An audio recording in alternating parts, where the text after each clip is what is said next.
આપણે કોઈ પ્રસંગ હોય, જેમ કે અમારો પ્રવેશ હતો, તો રસ્તામાં તમે કોઈને બોલાવ્યા રંગોળી કરવા માટે.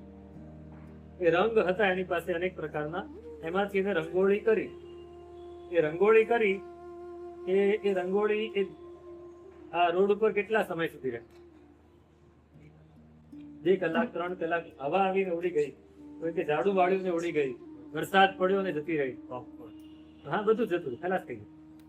બસ આ રંગ ખરો, રંગ લાગ્યો પણ ખરો, રંગથી ચિત્ર ઉપસ્યું પણ ખરું, પણ એ થોડી વારમાં જતું.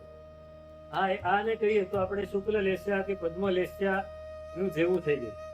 જો આપણામાં શુક્લ લેસ્યા કે પદ્મ લેસ્યા તો કર્મ આપણી સાથે આટલું જ ચોટે, અને જેવું કંઈક એને પ્રતિકૂળ વાતાવરણ મળ્યું એટલે કર્મ જતું, કર્મનો ઉદય થયો, કર્મની નિર્જરા પણ થઈ.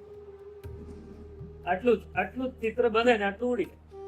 પણ જો વોટર કલર થી ચિત્ર કર્યું હોય તો એમને ન જાય, એને પાણીથી બરાબર ઘસીને સાફ કરવું પડે.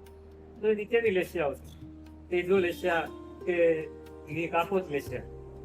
અને જો ઓઇલ પેન્ટ થી કર્યું હોય તો આપણે પટ્ટા કરીએ છીએ એ કેટલા સમય જાય? બહુ ઘસાય તો જ જાય. તો એ કૃષ્ણ લેસ્યા અને નીલ લેસ્યા,